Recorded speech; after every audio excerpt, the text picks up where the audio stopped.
우리 다 같이 일어나서 묵도하시면서 2023년 1월 8일 둘째 주일 예배 하나님께 드리겠습니다. 다 같이 묵도하시겠습니다.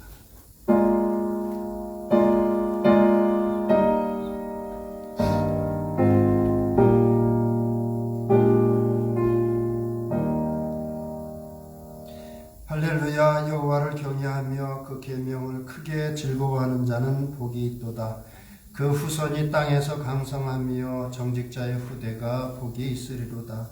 저가 영영이 요동치 아니하며 의인은 영원히 기념하게 되리로다. 아멘. 아버지 하나님, 오늘도 우리에게 이렇게 호흡 주시고 강건함 주시고 또 주님의 전을 사모하게 하시고 주님의 전으로 발걸음 인도해 주시어 주님의 귀하신 이름을 찬양하며 예배드릴 수 있도록 우리의 몸과 마음을 주관해 주시니 참으로 감사드립니다. 아버지 하나님 앞에 나왔으니 온전한 예배를 드리고자 합니다. 우리의 몸과 마음을 겸손하게 주관해 주시고 마치는 시간까지 우리 주 예수 그리스도의 귀하신 이름만 홀로 영광 받아 주시옵소서.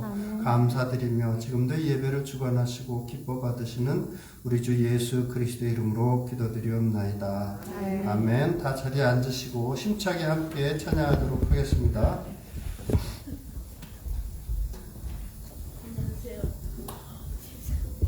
이 시간 오늘도 예배권 함께 하시고 또 새로운 은혜 부어주신 하나님께 영광 받으시니 기쁨으로 찬양하시고 나아가시겠습니다.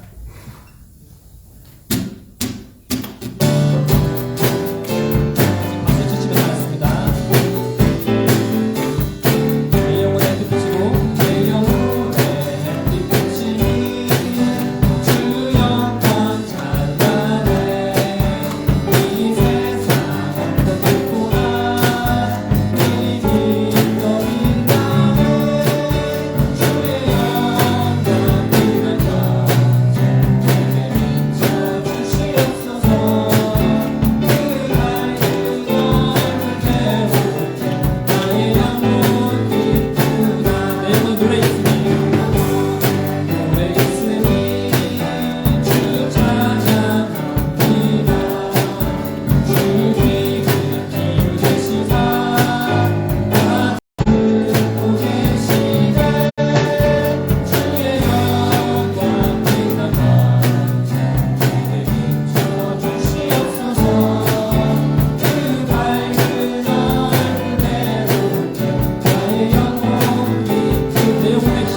틀림없네 우영광과 존귀 권세와 찬양 받으시는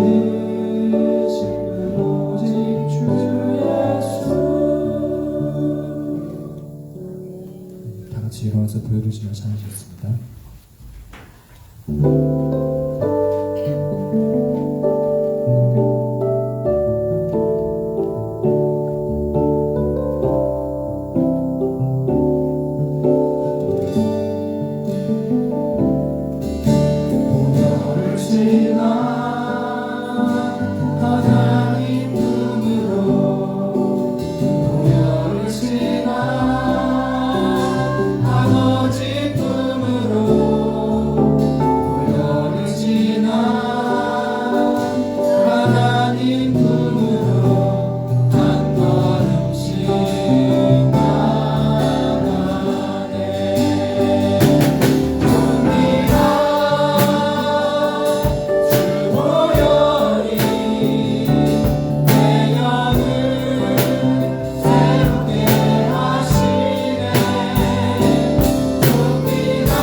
다 자리에 앉으시고 위기자 집사님 우리 대표해서 기도하시겠습니다.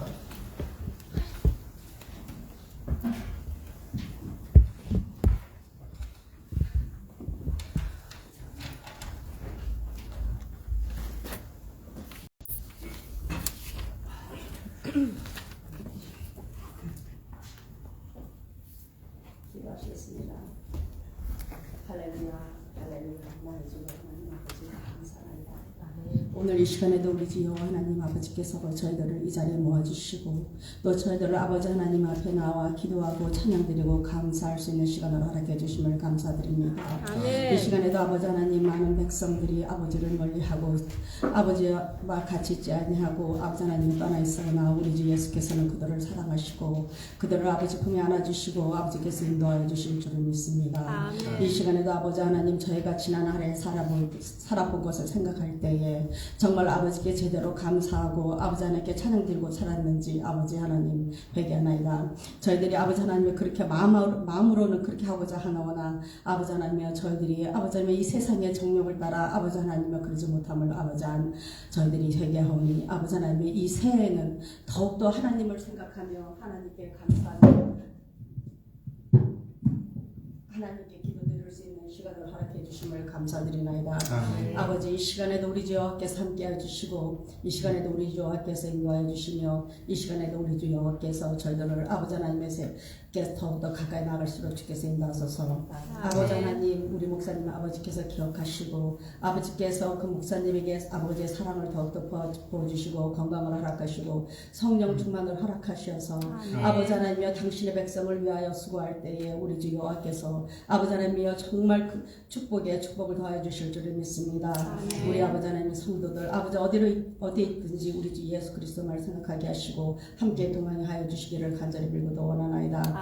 아픈 자들 아버지 하나님 많습니다. 아버지 하나님께서 우리 주 예수 그리스도의 보배의 피로 깨끗이 그들을 어루만져 주셔서 아버지 하나님이여 병권을 병고침을 허락하여 주시고 아버지 하나님이여 또 북한에 계신 선교사님들 아버지께서 하루빨리 북한에서 나와 아버지 하나님의 대한민국 땅에 앉아 아버지 하나님께서 하신 그 거룩한 일을 아버지 하나님 안에 전도할 수 거룩하게 한 일을 아버지 하나님이여 전도할 수 있도록 주께서 인도하시고 아버지께서 함께 해주시고 또 세상에 나가 있는 모든 선교사님들 우리 주 여호와여 당신께서 지켜주셨기만을 간절히 빌고도 원하나이다.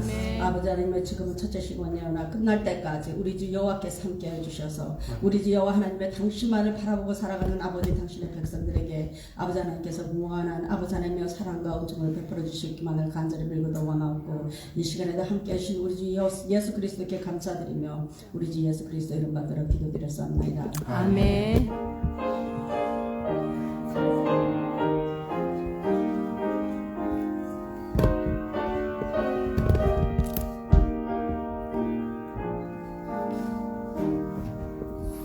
앞뒤 옆에 계신도 반갑습니다. 주 안에 사랑합니다. 인사 나누시겠습니다. 반갑습니다. 주 안에 사랑합니다.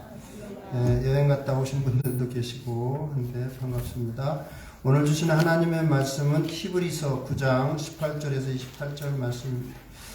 Today's scripture is the book of Hebrews, chapter 9, verse 18 through 28. Hebrews chapter 9, verse 18 through 28. 히브리서 9장 18절에서 28절 말씀입니다. 다 찾으신 줄 알고 신약 362쪽인데 제가 성경 찾으신 줄 알고 제가 봉독해 드리겠습니다. 이러므로 첫 언약도 피 없이 세운 것이 아니니 모세가 율법대로 모든 계명을 온 백성에게 말한 후에 송아지와 염소의 피 및 물과 붉은 양털과 우슬초를 취하여 그 두루마리와 온 백성에게 뿌리며 이르되 이는 하나님이 너희에게 명하신 언약의 피라 하고 또한 이와 같이 피를 장막과 섬기는 일에 쓰는 모든 그릇에 뿌렸느니라. 율법을 따라 거의 모든 물건이 피로써 정결하게 되나니 피 흘림이 없은즉 사함이 없느니라. 그러므로 하늘에 있는 것들의 모형은 이런 것들로서 정결하게 할 필요가 있었으나 하늘에 있는 그것들은 이런 것들보다 더 좋은 제물로 할지니라. 그리스도께서는 참것의 그림자인 손으로 만든 성소에 들어가지 아니하시고 바로 그 하늘에 들어가사 이제 우리를 위하여 하나님 앞에 나타나시고 대제사장이 해마다 다른 것의 피로서 성소에 들어가는 것 같이 자주 자기를 드리려고 아니하실지니. 우리 세 절 같이 읽겠습니다. 그리하면 그가 세상을 창조한 때로부터 자주 고난을 받았어야 할 것이로되 이제 자기를 단번에 제물로 드려 죄를 없이 하시려고 세상 끝에 나타나셨느니라. 한번 죽는 것은 사람에게 정해진 것이요 그 외에는 심판이 있으리니 이와 같이 그리스도도 많은 사람의 죄를 담당하시려고 한 번에 들이신 바 되셨고 구원에 이르게 하기 위하여 죄와 상관없이 자기를 바라는 자들에게 두 번째 나타나시리라. 아멘. 작년에는 작년까지도 아직도 뭐 남아있긴 하지만 코로나로 인해서 제가 사랑하고 이렇게 가까이 지냈던 우리 동료 목회자들 중에도 주님 앞으로 가신 분들이 있어요. 작년 12월 달에도 신시내티에 계신 이성곤 목사님이라는 분이 우리 남천역의 한인 총회장까지도 하셨는데 갑자기 폐 이식 수술을 앞두고 잘 회복하시다가 갑자기 소천하셨습니다. 그리고 몇몇 분들도 이렇게 소천을 하셨는데 그런 걸 보면서 우리가 물론 뭐 잘 믿어서 이렇게 죽음이 준비된 분들한테는 뭐 그게 큰 문제는 아니지만 죽음에 관해서 지속적으로 1년이나 2년에 한 번씩은 리마인드를 좀 시켜드려야겠다는 생각이 들어서 오늘 말씀 특별히 27절 말씀 중심으로 말씀을 나누도록 하겠습니다.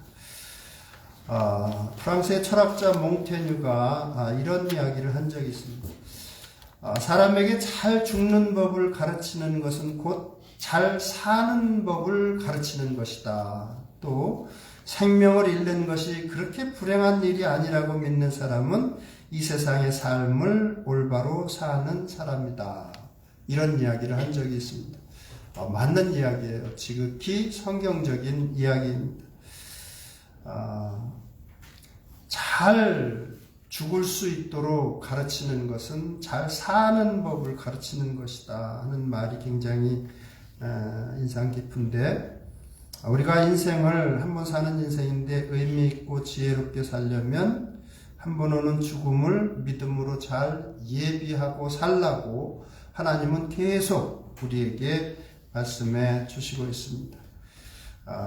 예수님의 제자들은 부활하신 예수님을 만나 뵙고 나서 그들의 믿음이 더 단단해졌습니다. 그래서 부활하신 예수님이 이 땅 가운데 이제 40일 정도를 계시다가 승천하셨잖아요.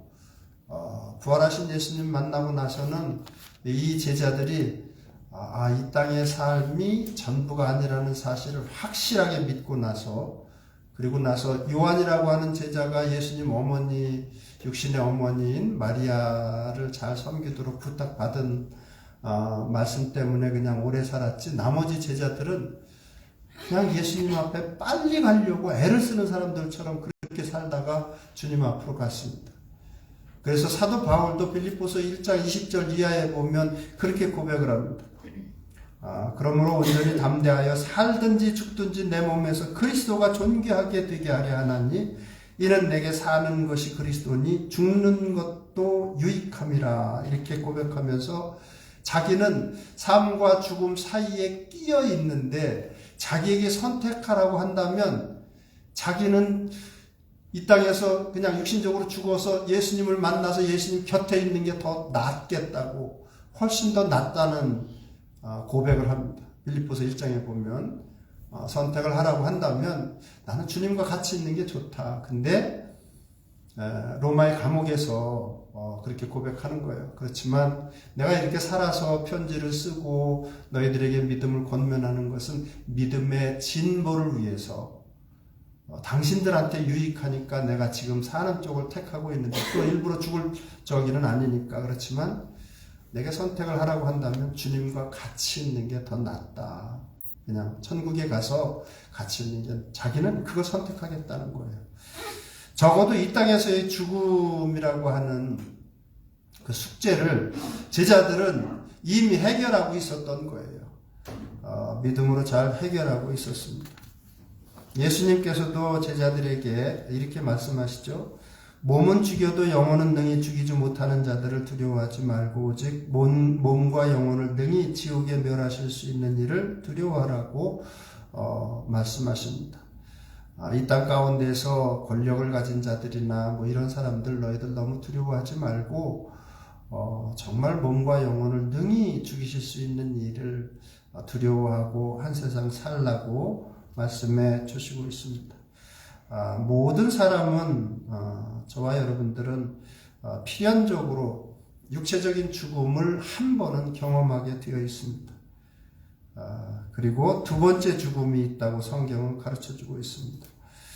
그 죽음은 영적인 죽음이겠죠. 영원한 지옥의 형벌에 떨어지는 죽음이 있다고 말씀은 가르쳐주고 있습니다. 두 번째는, 첫 번째는 우리가 피할 수 없어요. 한번 죽는 것은. 그건 27절 말씀대로 그대로 다 여러분과 저는 언제든 한 번은 죽게 되어 있습니다. 근데 두 번째 죽음은 예수 그리스도를 믿음으로 해서 우리가 피할 수가 있죠. 그래서 종말론을 이야기할 때 우리에게 있는 두 가지 종말을 이야기합니다. 오는 종말은 예수님께서 이제 다시 재림하시는 순간이죠. 천사장의 나팔 소리와 함께 이 땅 가운데 예수님께서 임하실 때입니다. 그때는 지구 전체가 다 마지막이 되는 때이기도 합니다. 근데 예수님께서는 제자들이 그때가 언제입니까? 이렇게 물으니까 그때와 시는 나도 모른다. 성부 하나님만 오직 아신다. 그러니까 너희들 그때를 언제가 올지 모르니까 준비하고 있으라고 말씀하십니다. 그런 오는 종말이 있고 또 가는 종말이 있습니다. 우리가 육체적으로 죽어서 하나님 앞으로 가는 종말입니다. 성도라고 하면, 하나님 믿고 예수 그리스도 믿는 성도라고 하면 가는 종말을 고대하면서 살아야 됩니다. 기꺼이 언제든지 이런 마음의 자세가 되어 있어야 됩니다. 언제든지 기꺼이 예비하고 살라고, 언제 주님 품으로 가든지. 작년에 여러 죽음 중에 인상 깊었던 죽음은 제가 이제 검사 받으러 나갔을 때 9월하고 10월 한 3주 남짓 한국 나가서 이제 검사 받을 때 신세지고에 있던 선교관을 내어주신 그 목사님 장모님이 92세인가 3세 되셨는데 병이 들으셨어요. 병이 들으셨는데 어째 사모님 얼굴이 별로 안 좋으셔서 무슨 일 있냐고 그랬더니 도착하던 날 그러시는 거예요. 사모님이 어머니가 병이 드셨는데 곡기를 끊으셨다고, 드시는 걸 끊으셨다는 거예요. 그러면 링게드라도 좀 마치지 그러냐 그러니까 다 거부하신다고. 그냥 그대로 주님 만나게 예수님 만나기를 원하신다고. 하도 뜻이 완강하셔서 그냥 그렇게 해드리고 있다고. 그래서 제가 도착하고 그 다음 날인가 소천하셨어요. 그래서 저도 이제 위로하고 이렇게 해드렸는데 믿는 사람이기 때문에 사실은 죽음이 두렵지를 않았던 거예요. 또 사실만큼도 사시기도 했지만 하여튼 그런 목사님의 부모님이나 아니면 장모님 그런 장인어른 이런 분들 중에 그런 분들이 꽤 있어요. 제 주변에 보면 살 만큼 살았으니까 됐다고 주님 품으로 가는 게 난 더 좋다고 예수님의 제자들처럼 그렇게 하시는 분들이 있단 말이에요. 온전한 믿음이죠. 그것은 물론 자식된 도리로서 좀 안타깝기는 하지만 우리가 예수님을 믿어서 좋은 점이 뭐예요? 그건 저는 정신적으로 영적으로 자유함이라고 생각이 됩니다. 예수님께서도 분명히 말씀하시잖아요. 내가 유일한 길이고 내가 유일한 진리고 내가 유일한 생명이다. 진리를 알지니 너희가 진리를 알지니 진리가 너희를 자유롭게 할 것이라고 요한복음 8장 32절에 말씀하시는데 이게 무슨 말씀인가 하면 예수 그리스도를 깊이 인격적으로 알게 되면 삶에 있어서 자유함을 누리게 된다는 거예요. 사실 그게 큰 선물이에요. 이 땅에서의 선물은 자유함입니다. 어떤 자유함이에요? 아마 제일 큰 자유함은 첫째는 죽음의 공포로부터의 자유함입니다. 죽음이 주는 두려움으로부터의 자유함입니다. 사람마다 다 정도의 차이는 있지만 예수 그리스도 믿는 사람들은 죽음에 대한 두려움으로부터 어느 정도 자유하게 됩니다. 그래서 죽을 병이 들거나 아니면 죽는 상황이 오더라도 그렇더라도 그렇게 당황하거나 다급하지 않아요. 저는 몇 번 그런 경험이 있으니까 여러분들에게 자신 있게 말씀드릴 수 있어요. 진짜 죽음을 앞두고도 저는 뭐 큰 병 치료도 해봤고 총기 사고도 당해봤고 그랬으니까 자신 있게 말씀드릴 수 있는 것은 우리가 죽을 때는 주님께서 맞이하십니다. 본능적으로 알아요. 그래서 그런 자유함을 우리 주님께서 주시는 자유함, 죽음으로부터의 자유함이 있습니다. 또 하나는 세상의 평가로부터의 자유함입니다. 세상에서 정말 당신 위대하다 아무리 그렇다고 하더라도 하나님만 아시는 죄악이 있으면 그건 부끄러운 거고 세상이 아무리 나를 못된 사람이라고 욕하고 손가락질 하더라도 주님이 나를 예쁘다고 하시면 예쁜 거예요. 주님이 나를 사랑하시고 인정하시면 그걸로 족한 겁니다. 그래서 자유할 수 있어요. 사람들이 인정 안 하고 나를 무시하고 조롱하고 하더라도 주님 앞에 기도 응답이 있고 주님과 교제하는 가운데 내가 너를 사랑한다는 메시지가 있으면 그러면 우리는 얼마든지 그런 세상적인 평가에서 자유로울 수 있습니다. 억울한 일도 있고 그렇죠. 신앙생활 하다 보면. 그런데 그렇게 주님과 가까이 지내다 보면 주님 앞에 많은 것을 맡기고 살아가게 됩니다. 주님 이런 일을 당했는데 말도 안 되는 일을 당했는데 주님께서 나중에 갚아주세요. 이러면서 나갈 수가 있으니까 영적인 자유함, 정신적인 자유함이 있거든요.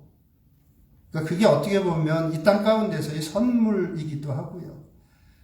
그래서 주님께서 너희가 나를 깊이 알면 너희가 자유롭게 돼. 이렇게 하시는 말씀이 요한복음 8장 32절 말씀입니다.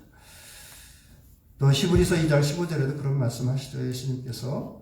예수님께서 이 땅에 오셔서 그렇게 십자가에 달려 죽으신 것은 마귀를 멸하시기 위함도 있고 또 하나는 죽기를 무서워하며 한평생 매여 종노릇하는 모든 자들을 놓아주기 위해서 그렇게 하셨다고 우리에게 말씀해 주시고 있습니다. 중요한 건 그래서 여러분 예수님과의 인격적인 교제예요. 믿음 생활하면서 중요한 건 그거예요. 희로애락을 주님과 나누시기를 바랍니다. 즐겁고 기쁜 일이 있으면 주님께 감사드리고 하루를 마감하면서라도 아니면 종종 그냥 아무 때나 혼자 있을 때 무릎 꿇고 그냥 주님, 이런 일을 당했는데 너무 감사하다고, 주님께서 주신 거 안다고 그냥 그렇게 고백하세요. 감사하시고. 또 슬프고 또 좀 화가 나는 일이나 억울한 일 당하게 되면 그럴 때는 또 무릎 꿇고 그렇게 안 했어요. 이런 일을 당했는데 주님께서 아시니까 그냥 나중에 주님께서 갚아주시고 하세요. 그러면서 주님과 깊이 인격적으로 교제를 나누다 보면 그러면 주님을 더 깊이 사랑하게 되고, 그리고 이 죽음의 문제, 이런저런 세상적인 평가에서도 많이 자유로운 삶을 살아갈 수가 있게 됩니다. 인생에서 분명히 3가지 진리가 있다고 하나님은 오늘 말씀을 통해서 말씀해 주시는데, 저와 여러분들은 한 번은 육체적으로 죽습니다. 이건 100% 확실한 진리예요. 그렇죠, 여러분? 네, 저와 여러분들은 한 번은 죽어요. 이게 언제가 될지 몰라서 그렇지. 그래서 누가 그런 말해요. 100% 확실한 진리는 한 번 사람은 죽는다는 것이고, 그리고 정말 100% 불확실한 것은 자기가 어느 날 죽을지 모른다는 것이고. 이건 정말 불확실하죠.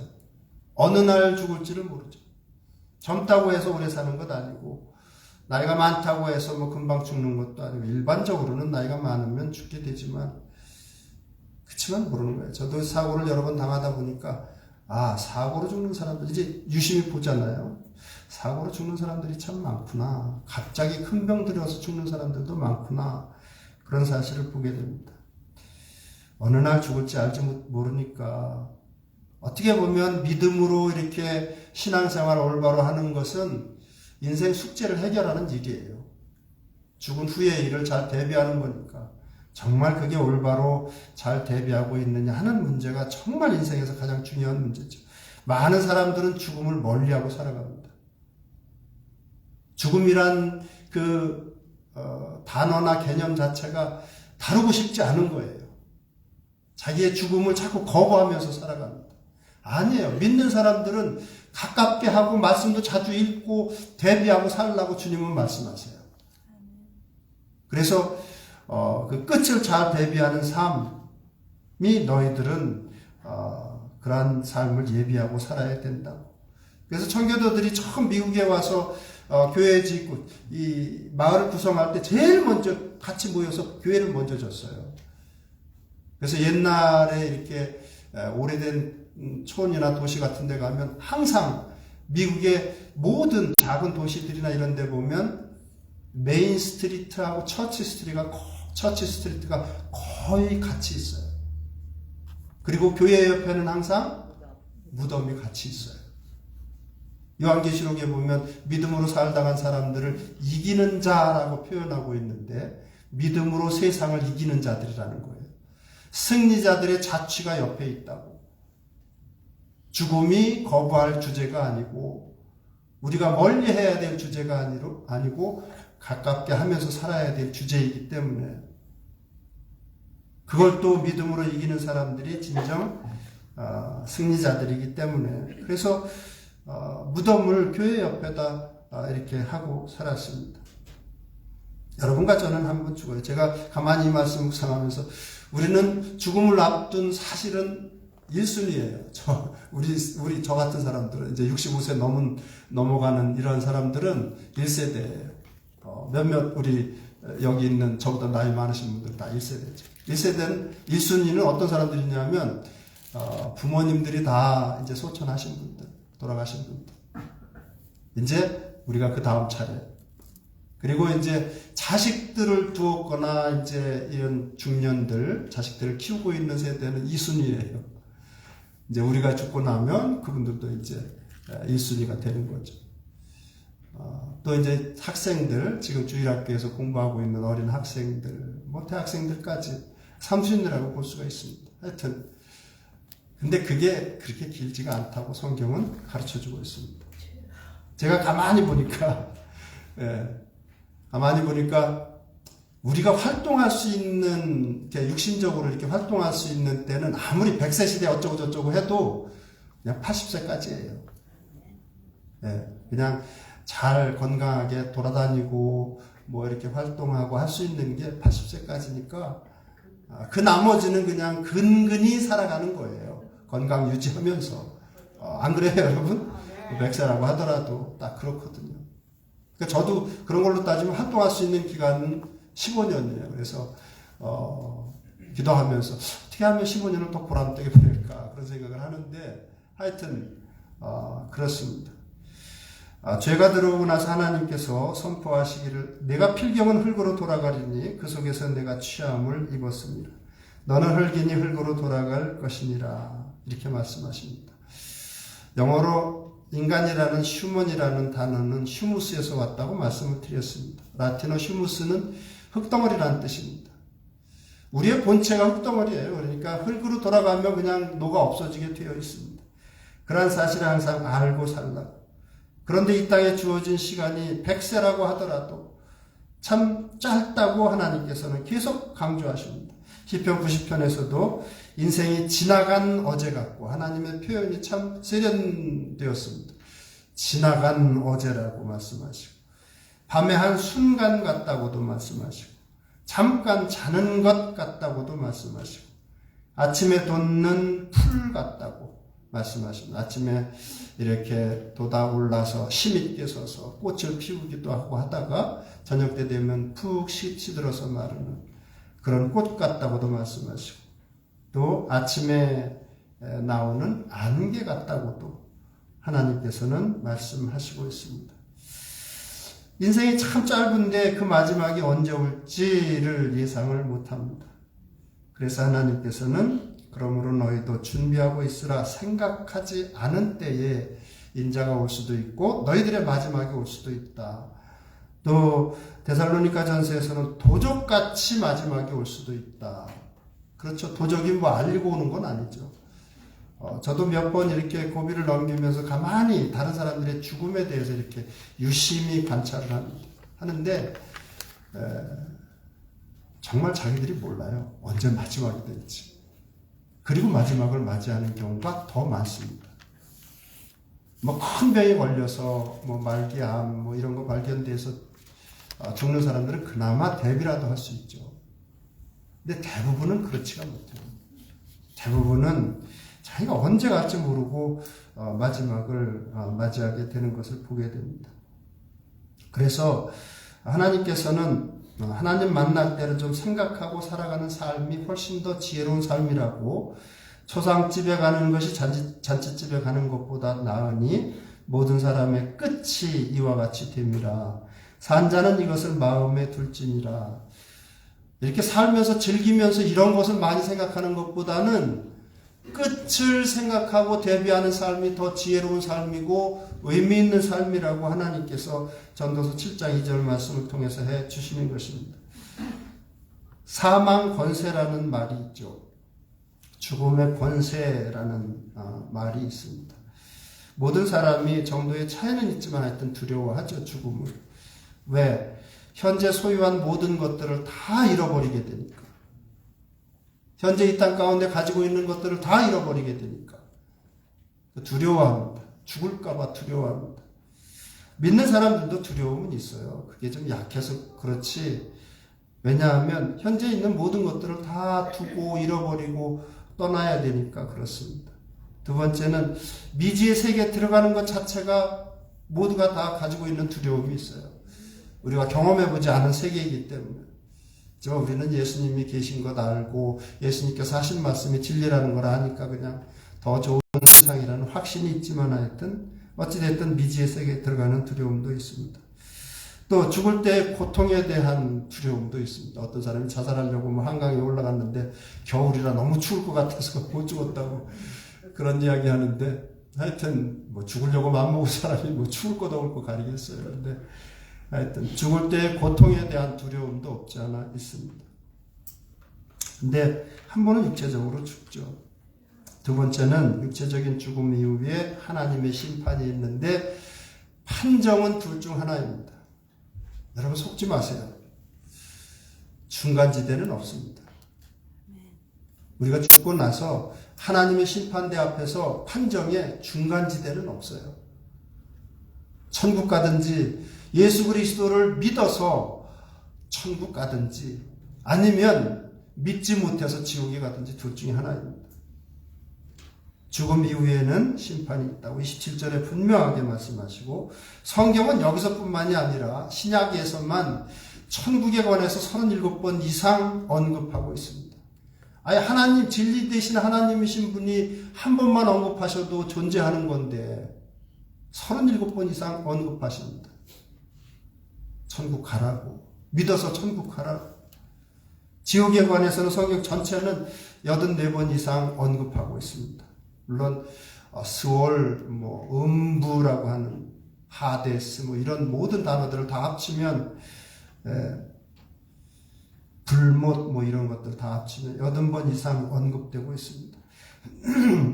지옥은 피하라고 주시는 말씀입니다. 마태복음 25장 32절에는 모든 민족을 그 앞에 모으고 각각 분별하실 때가 있다고. 하나님 나라로 갈 사람들과 영원한 형벌의 장소로 갈 사람들이 그런 사람들을 분별할 때가 있다고 하나님께서 말씀해 주시고 있습니다. 여러분, 심판주는 누구예요? 심판주는 마지막 때 심판주는 예수 그리스도십니다. 요한복음 5장 22절에 아버지께서 아무도 심판하지 아니하시고 전부 아들에게 맡기셨다고 분명히 말씀은 선포하고 있습니다. 저와 여러분들은 이제 한번 죽고 나면 누구 앞에 선다고요? 예수님 앞에 서게 되어 있습니다. 예수님 앞에 서게 되어 있어요. 저와 여러분들은. 또 요한계시록 20장 12절에 보니까 또 내가 보니 죽은 자들이 큰 자나 작은 자나 그 보좌 앞에 서 있는데 책들이 펴 있고 또 다른 책이 펴졌으니 곧 생명책이라. 죽은 자들이 자기 행위를 따라 책들에 기록된 대로 심판을 받게 된다고 말씀해 주시고 있습니다. 물론 심판의 내용은 믿음의 열매들이 있는가 없는가예요. 마태복음 25장에도 보면 믿었으면 믿음의 행위들이 열매로 나타난다고. 믿는 사람들에게 어떻게 했는가, 또 가난하고 힘없는 자들을 어떻게 대했는가, 하나님을 믿는 믿음으로 어떻게 사람들에게 대했는가에 대해서도 말씀하시고 있고, 또 심판의 내용 중에는 예레미야 17장 10절에는 심장을 살피시고 폐부를 시험하신다는 표현이 있는데 어떤 동기로 살아갔느냐, 세상에서의 출세만을 위해서 살아갔는지, 정말 예수 그리스도를 다른 누구보다 사랑하면서 살아갔는지, 각각 그 행위와 행실대로 부응하시는데 그 동기조차 살펴보시겠다고. 또 마태복음 12장 36절에는 사람이 무슨 무익한 말을 하든지 심판날에 이에 대해서 심판받게 될 것이라고 말씀해 주시고 있습니다. 모든 행위와 모든 은밀한 일들도 다 심판받게 된다고. 크게 볼 때는 심판이 두 가지예요. 하나는 예수 그리스도를 믿었는가 안 믿었는가. 또 믿었어도 어떻게 믿었는가는 그 다음 문제예요. 일단 믿고 볼 일이죠. 그렇죠? 지옥에 가는 일은 피해야 되죠. 그리고 또 하나는 행위에 대한 심판도 있다고 성경은 가르쳐주고 있습니다. 물론 지옥에 가는 사람들도 다 똑같지는 않겠죠. 지옥이 영원한 형벌의 장소이고 영원한 고통의 장소인데 그 중에 더 악질적인 저기도 있겠죠. 스탈린이나 히틀러나 이런 사람들처럼 그런 사람들도 있겠죠. 더 심한 뜨거운 불에 들어가는 그런 사람들도 있겠죠. 그건 우리는 정확하게 모르니까. 하지만 분명한 사실은 믿고 회개하고 믿어서 천국에는 들어가야 된다는 사실입니다. 예. 그래서 계속해서 하나님께서는 회개하고 믿으라고, 우리가 다 반드시 그리스도의 심판대 앞에 드러나 각각 선악간의 그 몸으로 행한 것을 따라 받으려 함이라고 말씀해 주시고 있고, 예수님께서는 아주 결정적으로 중대한 말씀을 하시죠. 마태복음 7장 11절에 나더러 주여 주여 하는 자마다 다 천국에 들어갈 것이 아니라고.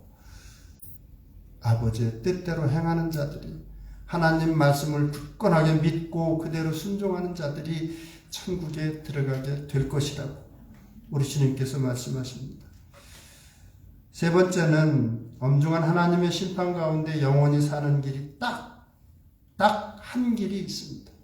오늘 찬양대가 찬양한 것 같이 우리 주 예수 그리스도의 이름, 그 이름을 믿는 길밖에는 없습니다. 18절에서 28절 보면, 특히 22절에 보면 율법을 따라 거의 모든 물건이 피로써 정결하게 되나니 피 흘림이 없은즉 사함이 없느니라. 구약시대에 살았던 사람들도 구원받는 길은 똑같습니다. 신약시대 사람들과 똑같습니다. 어떤 길이에요? 믿음입니다. 어떤 믿음이에요?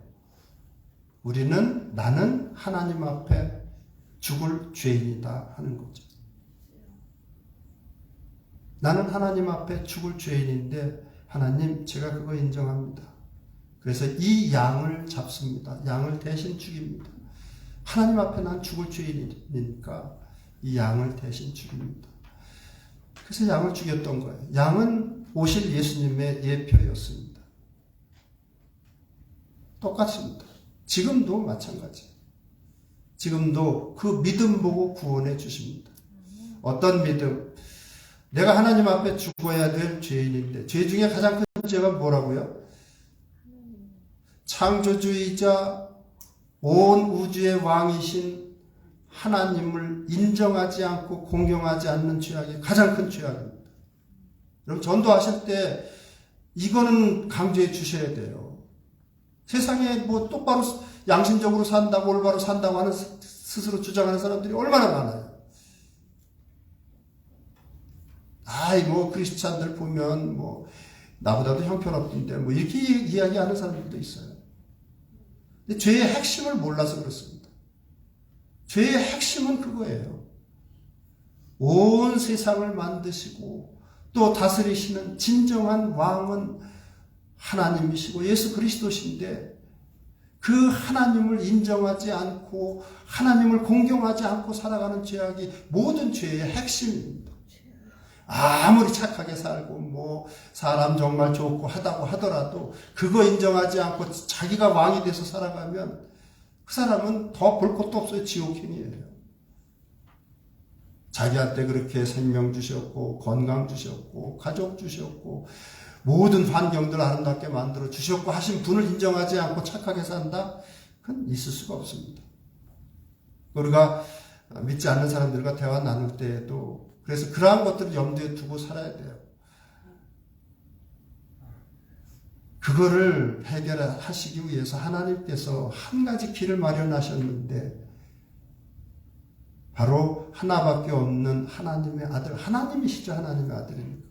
하나님이 이 땅에 내려오셔서 사람의 모습으로 오셔서 십자가 위에서 죽으시면서 하나님이신 분이, 하나님이 가지신 그 영원한 생명을, 그 자기가 죄인이라는 사실을 알고 하나님 앞에 엎드리는 자들에게 하나님의 영원한 생명을 선물로 주시는 거예요. 그게 복음이에요. 어려울 것도 없어요. 그런데 문제는 반응이에요. 반응. 정말 하나님의 아들이신 분이 예수님이 십자가에 달려서 나에게 죄인인 나에게 생명을 주셨다. 생명을 나에게 주셨다. 영원한 생명을. 그래서 감사하고 평상시 삶에서도 그 주님 의지하면서 살아간다. 생명이 있는 거죠. 그게 믿음이에요. 그래서 다른 게 믿음이 아니고 오직 예수 그리스도로부터 얻는 생명이 바로 영생이라고 하는 사실을 믿고, 그 길밖에는 없다고, 다른 이로서는 구원을 받을 수 없나니 천하 인간의 구원을 받을 만한 다른 이름을 우리에게 주신 일이 없다고 사도행전 4장 12절에는 말씀해 주시고 있습니다. 그래서 22절, 26절, 28절 보면 26절, 28절도 그런 내용이에요. 단번에 하나님께서, 그전에는 매년 소나 양을 가서 잡아야 됐어요. 매년 확인해 줘야 됐습니다. 내가 죄인입니다. 이거 확인해 줘야 돼서 내가 이렇게 해서 믿음을 가지고 있습니다. 믿음을 매년 보여줘야 돼서. 근데 단번에를 강조하시는 이유는 하나님이시기 때문에, 영원하신 하나님이시기 때문에 한 번 죽으시는 것으로 충분하다는 거예요. 하나님은 죽음을 모르시는 분이시니까. 정말 그런 감사가 있느냐, 우리가 한번 이 아침에 생각해 봐야 돼요. 그래서 요한복음 1장 12절에는 영접하는 자 곧 그 이름을 믿는 자들에게는 하나님의 자녀가 되는 권세를 주셨다고 했습니다. 나로 말미암지 않고는 아버지께로 올 자가 없다고 말씀하시고, 예수님께서 이런 말씀을 하십니다. 나를 앞에 놓고 나를 인하여 실족하지 아니하는 자가 복이 있다, 이렇게 말씀하십니다. 나 때문에 실족하지 않는 사람의 복이 있다. 또 이런 말씀도 하십니다. 나보다도 다른 누군가든지 하여튼 다른 것을 사랑하면 하나님 나라에 합당하지 않다. 무슨 말씀이에요, 여러분? 믿음이 있는 사람은 가장 사랑하는 분은 예수님이어야 되고, 가장 귀하게 여기는 분은 예수님이어야 된다는 거예요. 과연 그런가? 이 아침에 도전하시는 거예요. 과연 그런가?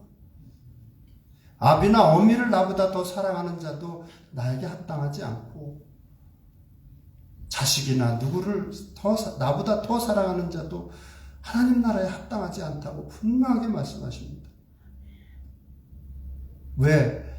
하나님이신 분이 나를 대신해서 죽으시고 영원한 생명을 주셨다고 하면 그게 올바른 반응이라는 거예요. 그렇게 반응하는 게 올바르다는 거예요. 바른 믿음이고, 그런 믿음을 갖는 자녀들이 되라는 것입니다. 이 아침에 도전하시는 내용은 그거예요. 정말 나는 이 세상에서 예수님이 가장 귀한가? 정말 내가 가장 사랑하는 분은 예수님이 맞나? 그거 도전하십니다. 이 아침에. 그게 사는 믿음이에요. 영원한 생명을 갖는 믿음입니다. 많은 사람들이 교회를 다녀요. 근데 분명히 주님께서는 말씀하십니다. 교회 다닌다고 해서 영원한 생명이 주어지는 것 아니라, 온전한 믿음을 가졌을 때 하나님께서는 그 믿음을 보시고 천국으로 인도하신다고 계속해서 말씀하시고 있습니다. 결국은 뭐냐면, 나를 더 귀하게 여기는가, 또 세상을 더 귀하게 여기는가, 같은 이야기예요. 하나님을 더 귀하게 여기는가, 하나님 나라를 귀하게 여기는가, 그 문제입니다. 우리의 믿음을 분명하게 해야 돼요. 사도 바울은 그렇게 열심히 섬기면서도 나는 천국에 넉넉하게 들어가기를 원한다고 열심히 섬겼습니다. 물론 본인이 천국에 들어갈 자녀인 건 아니죠.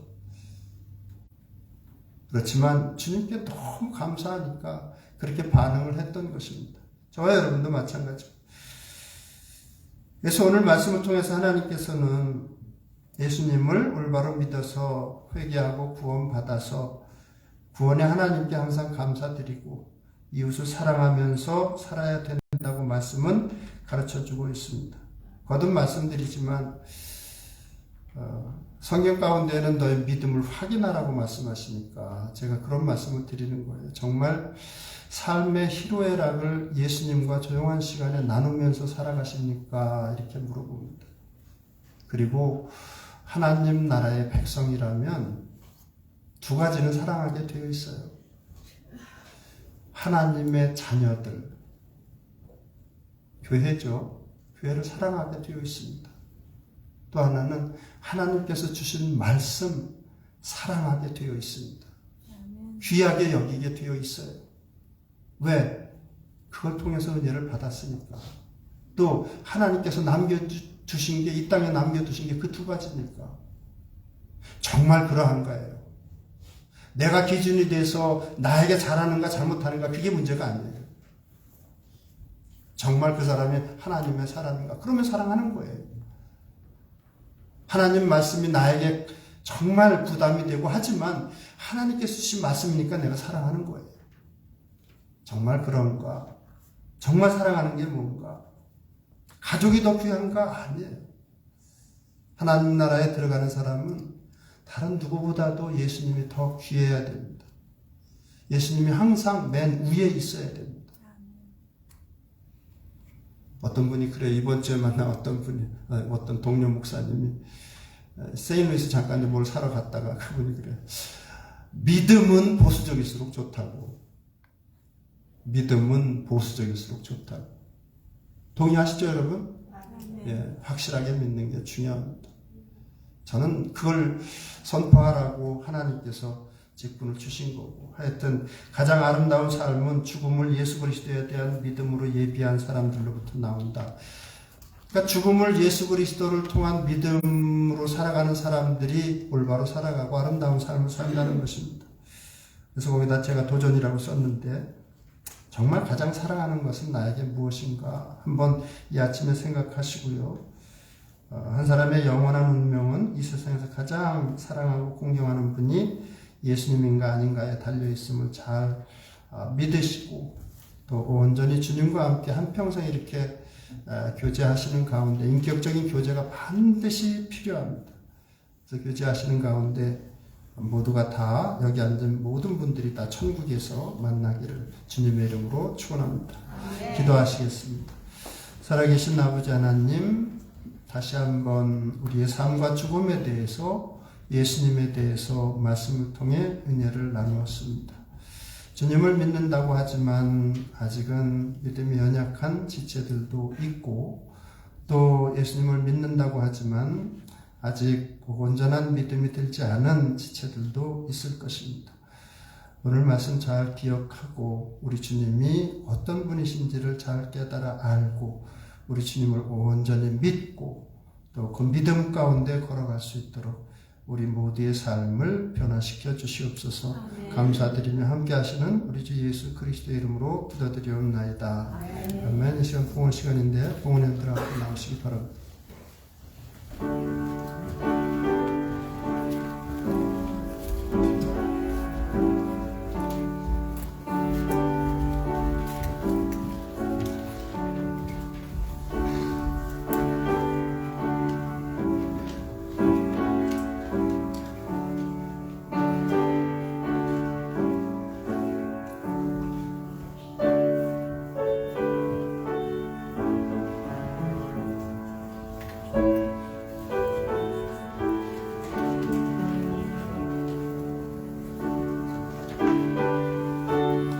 일어나서 5장으로 하나님께 영광을 돌리겠습니다. 5장. 이 천지한 만물들아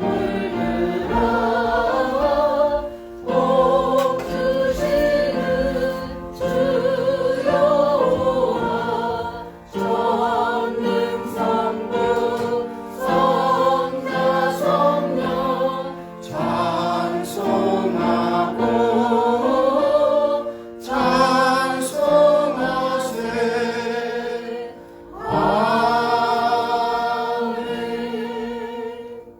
한 해를 시작하는 지난 한 주간 동안 우리 주님 저희들 삶을 지켜주시고 보호하심에 감사를 드립니다.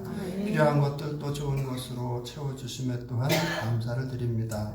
감사하는 마음으로 우리 주님 앞에 헌물을 드립니다. 믿음으로 드리는 귀한 지체들 우리 주님께서 하시오니 우리 주님 약속하신 대로 하늘의 영원한 것으로 또 이 땅에 좋은 것으로 우리 주님께서 예비해 주시고 또 채워주시기를 원하고 이 물질이 쓰여지는 곳곳마다 하나님의 영광이 드러나게 하여 주시옵소서. 감사드리며 함께 하시는 예수님의 이름으로 기도드리옵나이다. 아멘. 우리 259장 힘차게 찬양하고 축도함으로 예배를 마치도록 하겠습니다.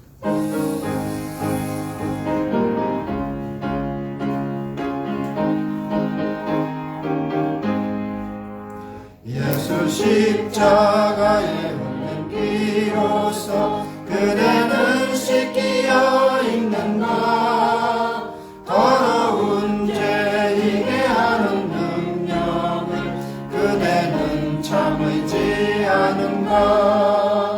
예수의 보혈로 그대는 씻기어 있는가. 마음속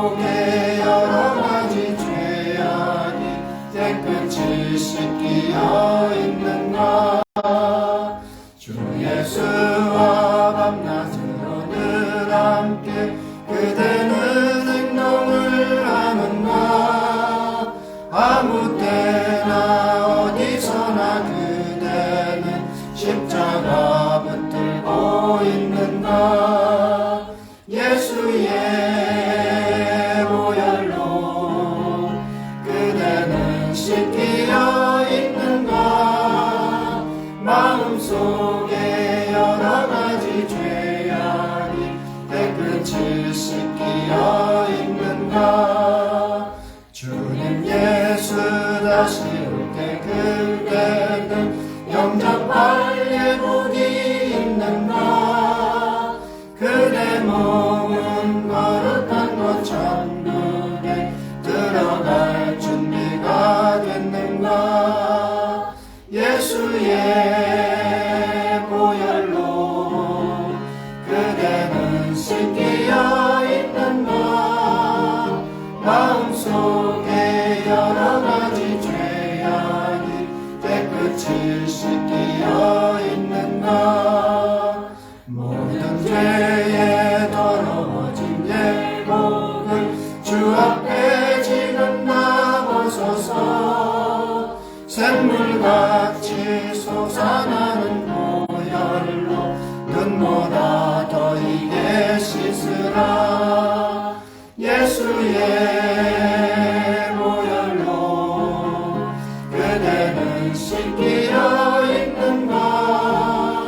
마음속에 여러 가지 죄악이 깨끗이 씻기어 있는가. 아멘. 기도하시겠습니다. 지금은 우리 주 예수 그리스도의 은혜와 하나님 아버지의 극진하신 사랑하심과 성령님의 감화 감동하시며 충만하신 은총이 이 자리에 있는 모든 성도들과 그 가정과 일터 위에 이제부터 영원토록 함께 하시기를 우리 주 예수 그리스도의 이름으로 축원하옵나이다.